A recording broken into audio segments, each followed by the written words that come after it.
Hi, everyone. I am Brittany Cufaude with Joyful Classrooms, and I'm here to give some great quick tips of how we're going to navigate virtual learning. Welcome, Brittany. It's so good to have you here today. For the rest of you listening or watching the smartsocial.com podcast, today we're talking about remote learning, virtual learning, and Brittany's here to give us a few tips.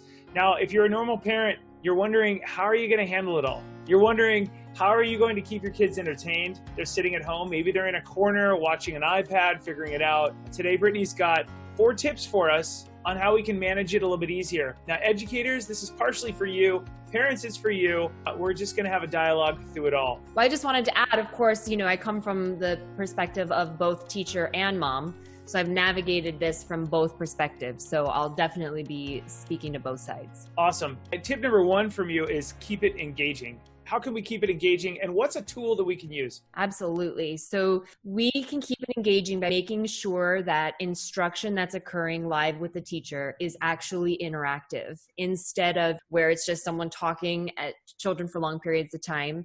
So these amazing tools have emerged. One is called Pear Deck. Pear as in the fruit. And Pear Deck is a Google Slides add-on that you can add into your Google Slides. So you would be using your Google Slides as the presentation piece of instruction. And then there are these amazing little features where you can ask questions, you can submit, you can solicit, like students can type in responses, sentences, etc. But there's also just like drag and drop tools where you can say, like do a little survey, like which of the 3 things do you prefer? It's an awesome quick tip. Amazing. Okay, so that's Pear Deck, and that's keep it interactive.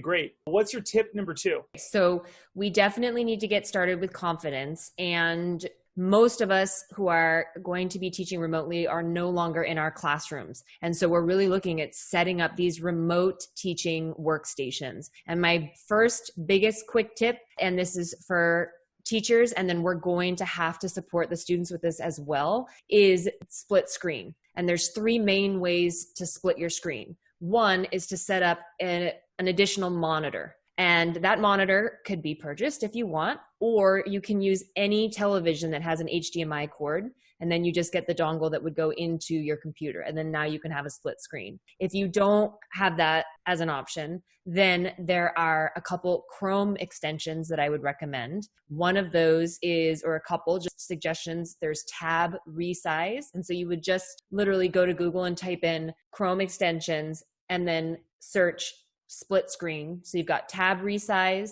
and then dual less, DUALLESS. And so that's another option.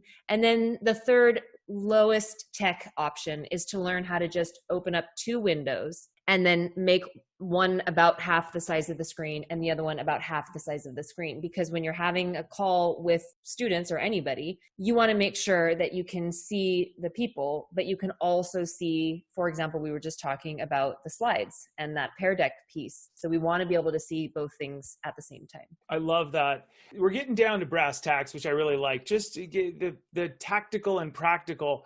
I've got another nerdy tip. Educators, if you're using a laptop or parents and you want to do that dual screen, there are some pretty affordable $99 monitors online. I had to work on the East Coast for a while, and it had a base that could be extended. So what I would do is I would put my laptop, I would work on the laptop, and then there is a little camera obviously on the top of it, right? And then there's a monitor above it. So you can look at the above it and you can look at the laptop, and it's a dual screen above each other, which was phenomenal for a remote deep dive of running webinars and stuff. But my tactical tip for everybody is my biggest pet peeve, and the pet peeve of students all over the world is if you have a second monitor and you're talking to people and you put their face over here, like, hi, Brittany, how are you doing? How awkward is this, right? So what I tell students, drag Brittany's face right underneath the camera. So when you look at Brittany, you're also accidentally looking at the camera. Brittany doesn't know this, but her little face is right under there. That human interaction is so important. So no matter what you do, whether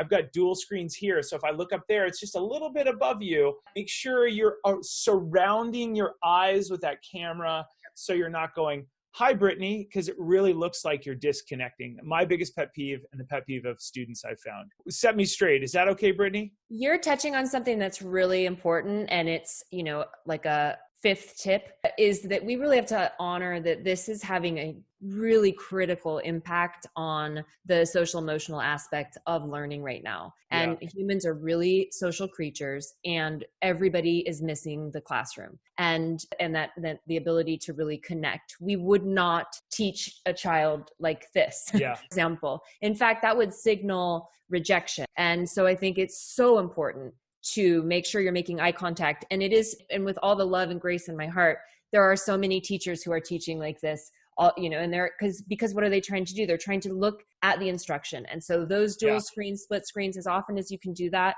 so critical. We're on the same page here. Drag that video window, drag the students either right above or below. And everybody think about the little camera that's on your FaceTime on your iPhone or your Android. It's put for a reason right above the person's face. So when you look at it, your eyeballs, you're getting that human connection. You would never FaceTime and you would never look away from the camera. That would be rude. What's your tip number 3? Tip number 3 is really, really, really critical, and it's something to get ahead of. And this is true for teachers and parents 100%. I mean, I think it's equally critical for both. So when I, as a mom, started to support my son with distance learning, holy smokes. I mean, I know how to keep students engaged in the classroom all day long, but it's a really different thing to do that with your child. And I'm a business owner. So it was a little cuckoo at first. And so what I created were around the clock schedules. And I had to be so clear about what that is. My son needed to know exactly what he was doing at every minute of the day. And that started with like, wake up, make your breakfast, do your chores, take a walk, take a break. Now you're going to have teacher instruction, but I hope that there are no teachers out there teaching for 8 hours a day. Like, we're just not going to have that happen. So we as parents have to schedule the day. From the educator side, the same is true. Like, we have to have those professional boundaries with ourselves and know that we can't just be sitting at our desks for 14 hours a day, which I hear a lot of my teacher friends saying that that's what's happening. So we need to get really clear with scheduling, and then that communication piece. For me with my son, it was critical to have the schedule, because if I saw him roaming around and I just had that like intuition that something wasn't quite in line with what we had agreed, I had the little schedule next to me and I'd be like, hey, bud, it's your independent reading time right now. And just like that, he went back to what he was doing. And then where teachers come in is that then teachers communicate with parents when instruction is meant to occur, or suggestions around when instruction is supposed to occur. And then that dovetails with that. So there's going to be kind of an unprecedented, my fingers crossed, communication between parents and teachers, in the sense that I hope that teachers help parents understand how to keep a child highly engaged for an entire day. Because we do that well in our classrooms, but I'll tell you, I'm better at it in the classroom than I am in my own home. Yet with this tip, after a couple of weeks, we were good. We were totally fine at home. One of your other tips in this area is really set up a course norms and a digital contract netiquette, right? Oh. And one of my favorite tips that you said is when to mute, which is really good to talk to students about, right? We just talked about put your guest's video right underneath that so that you feel like you're connecting them. But also, I had a cough just a minute ago because I took some water down the wrong pipe. I was muting. People hopefully did not hear me, but I knew when to hit that little mute button so that I could relieve myself with my throat, right? What do you tell educators to tell students? How do they explain that effectively? Well, it's just like what we say in the classroom, and it changes, we don't say like, keep your hands to yourselves usually in high school, but we definitely in classrooms, in hallways, in the cafeteria, in any environment, we as teachers 100% know how to communicate about being aware of your space, be aware of the volume of your voice. We have all kinds of protocols that we're used to, raising your hand, all of that. And so I would establish it in that exact same way, to just be aware also of like the noise. Some of our students live in homes that are very noisy. I mean, I know a number of teachers who are supporting families who have 8 children at home, and they're going to be 8 simultaneous, all of the things that we're describing. And so to just really approach it, like, be mindful of the noise that's coming through your mic, and to turn it off when it's not your turn to talk. And that's true even of teacher, like you just said, sometimes teacher, coughs on her coffee. So that's why we just know to keep our mics muted when it's not our turn to talk. And then we have all different kinds of mechanisms to signal, whether we're signaling like this or whether we're signaling through one of those participation tools in Zoom that we're going to raise our hand, but it's the same thing.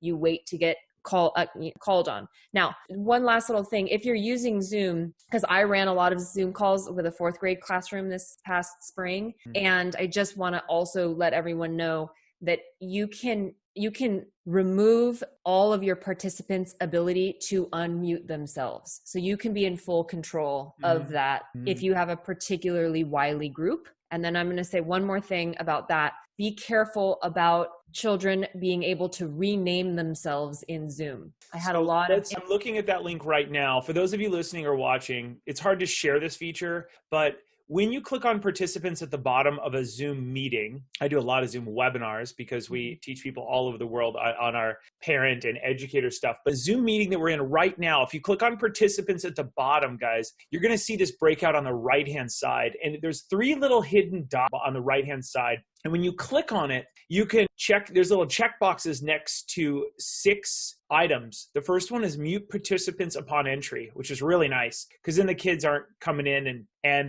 their kid, the friend in the background or sibling is not yelling. The next one that I already have checked is allow participants to unmute themselves, which Brittany, you just mentioned, and also allow participants to rename themselves. And I will often go in if somebody accidentally, my friend Danny Ryan will just put, it auto names him D Ryan. I'll like spell his name out correctly, which is hilarious. I'll rename them so that it's clear. But you're saying don't allow the kids to do that because you want to tell people why? You know, I'm going to be frank, like when I was running a call, it was like Captain Poopy Pants and Bagel Demon and just all this stuff that just immediately was super distracting. And now it was like, now we had to have another conversation about, you're having to pull it back. And we can just avoid that by just saying, the students don't rename themselves. Yeah. And so there's little check boxes, educators in there. Brittany, I'm so glad you brought this up because I had 150 students in a webinar in Texas. I was in LA and giving it. And there's another feature in the webinar software in Zoom, allow attendees to talk only to panelists or allow attendees to talk also to attendees. And these kids were throwing out inappropriate adult language and stuff. Yep. And they thought it was funny. And then there's an old saying that graffiti begets more graffiti, right? If it's okay to do graffiti here. And if there's foul language begets more foul language. Yep. And the kids thought, we can just act up here. So we reined it in quickly. The school and I laughed together about it. And on future webinars, we had that locked down. So please, educators, know the resources and the tools. Brittany brings up a great thing. You can also enable your waiting room. Once you have the people in the room that you like, then you can enable it. I disable it as soon as I jump on here so Brittany can jump into the room pretty easily and I don't have to keep an eye on that waiting room thing there. And then you can lock the meeting so no one else can really dive in, which is probably just good resources. Yes. And you're reminding me of a couple other things, if it's interesting to parents and teachers. When students go into breakout rooms, which Google Meet doesn't have yet, a lot of folks are doing Google Meet. So that is a up and coming feature apparently. But within Zoom, you can't monitor what happens in a breakout room. So that's something to be aware of. What I would do is I would randomly jump into different rooms just to, remind this. It's just like being in the classroom. You have students working in small groups. You can't monitor every single thing that's said. Yeah. But when you do that consistent walking through the classroom to just let everybody know with that proximity, like I'm here, I'm listening at any time I can pop into this. I do want to have that great interactive, those breakout rooms, but I don't leave them in there alone.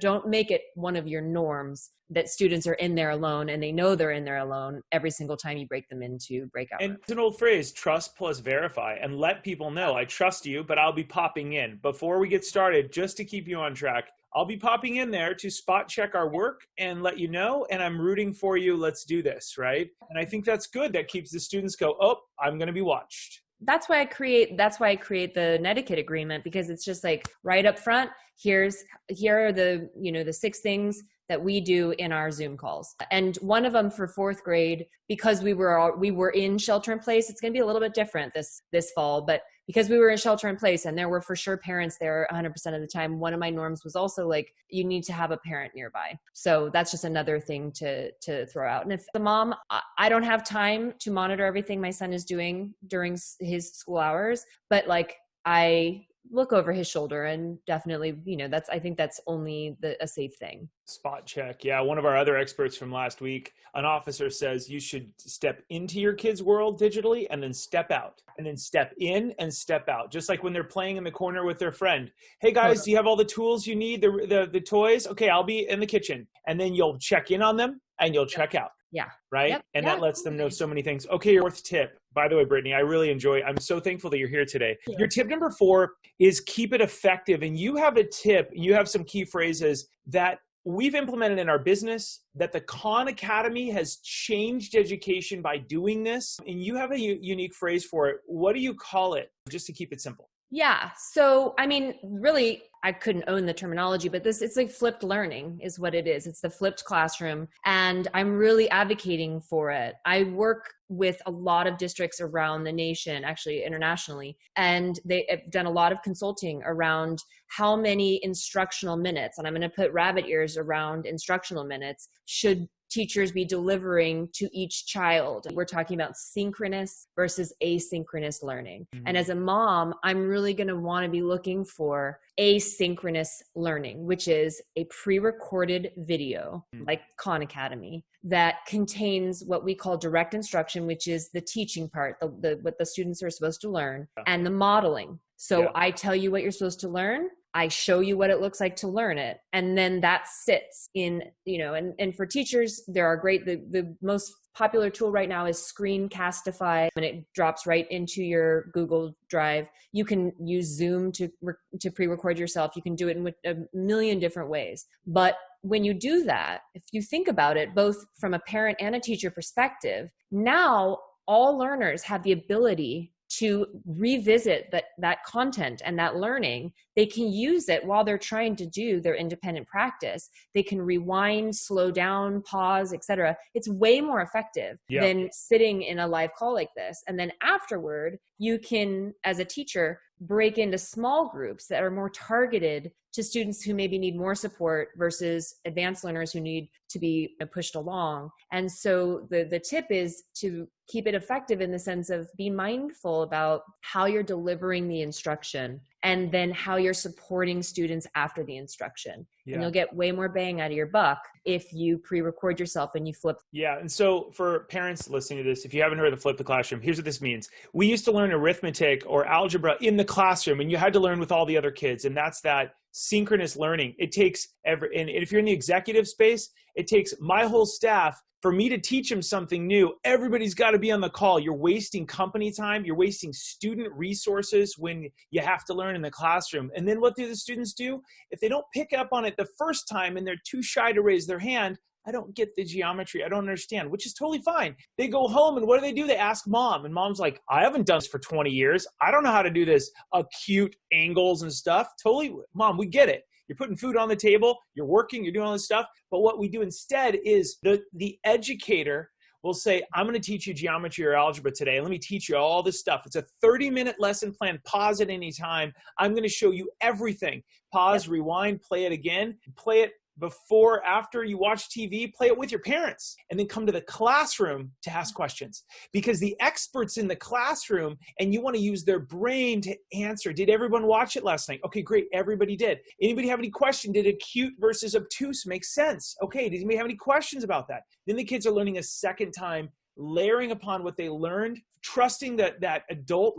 Our whole company runs on, I guess you call it asynchronous learning, where we'll train the whole team on, hey, we need to update WordPress this way. This is how SEO works. We're going to do our videos this way because they reach the most amount of people. We train our marketing team all based on this. Everybody goes, I watched it, great. I processed it. And then when we get on our team meetings, just like students do, everybody knows it. Everybody learns it. They can watch it again. And also educators, This should go in your repository, your portal, because if a parent goes, hey, I got a question, Billy's asking about this, and I don't know, were you teaching him about geometry? Yes, and here's what name it right, obtuse angles, blah, blah, blah, and here's the date, and we taught it for this. And a tool we use is called Loom, Loom. Amazing free tool. I don't even think I pay for it, and I pay for a lot of tools. And we just shoot it in the browser, Chrome browser, boom, it auto uploads it. It gives you a link that it auto copies. You send it to the team. I say, hey, reply back when you've watched this or whatever. Bring your questions to the classroom. Awesome. Please consider doing that, parents, even if you want to teach your kids something, or educators, if you want to teach your kids something, because you're going to be able to do it with love, and you're going to be able to take some time and say, you're probably wondering this. And also, they're not going to bother you.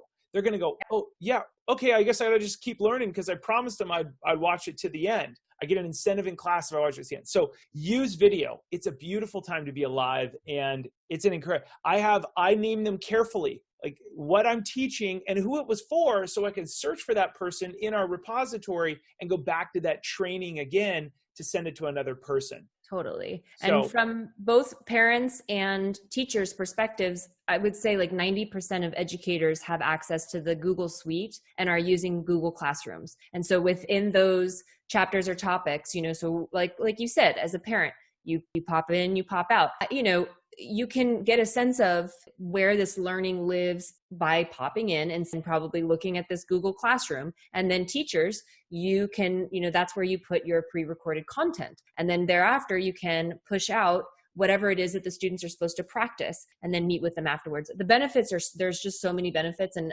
as a mom, one of the huge benefits is one of the things that we're going to have to be during this time is flexible. And the idea that I'm going to potentially could miss instruction, the live instruction, the stress around that, just of how the world is right now is super overwhelming. And then the other thing too is the stress from the teacher perspective. You did it, you did the video. And I will tell you, like, as somebody who's been recording herself for 10 years, you quickly get over the perfectionism of the whole thing. Like, that's something you have to just get over. It is what it is. Don't, no one's trying to be like Meryl Streep here or Martin Scorsese. It's fine. Get the learning out, have grace, and it's going to be so much easier for you. And I created a course for teachers to teach them how to do all of this, like from A to Z, and how to create all the videos and do all the things. So if anybody needs support, they can find Brittany from Joyful Classrooms. Joyfulclassrooms.com. Is that correct? That is correct. That's awesome. We're going to link to that below. Hey, Brittany, I want to thank you for joining us here today. This has been really terrific. Awesome. Those of you listening, watching, please rate, subscribe, and review. Help us reach more parents and educators. We reach about 1 million to 2 million people a year on smartsocial.com, teaching students how to be safe on social media so they can shine online. My hidden ambition is that your kid gets their career, their job, their internship, that college. I have a secret goal that your kid is the most employable kid on the block because they are well-rounded. You got to talk with them about digital safety, but also how to manage the screen time addiction behind these so they can go out there and find their purpose instead of using things as a pastime. Please consider having that talk with your kids. As Brittany focused on today, is have that Netiquette agreement, that social media agreement, whatever it is. You can get them for free on the web. Just go Google it. Smart Social has our VIP program, Very Informed Parent, where we have one as well, where I instruct the student on why is this so important. Please, whatever you do, wherever you go, have that dialogue with your kids, parents, please. Educators, we're rooting for you. Brittany and I have pom-poms. We are cheerleading you on, the support that you need. And we want you to know it is a difficult time right now, but please understand that we're going to look back on this in a year and we're going to laugh. We're going to go, wow, those times made us better educators. Having to Zoom, now we're all little video producers. Now we're all better at connecting with students, and in person is going to be rich, but through video is going to be incredible. We're now learning how to leverage the technology. So hang in there. We love you. We support you. And Brittany, I want to thank you for coming out here today to join us. Please click the links below to learn more about Brittany, and then also visit smartsocial.com to learn about the 100+ good and bad apps that your kids are using. We want to make sure, parents, that you are the most informed parent on the block, that you're a couple steps ahead of your kids so that you can inject your wisdom into where your kids are at online. I'm Josh Oakes with smartsocial.com. Thanks for listening, guys. And as always, keep it light, bright, and polite because your kids are watching. We'll see you guys on the next episode. Have a great day.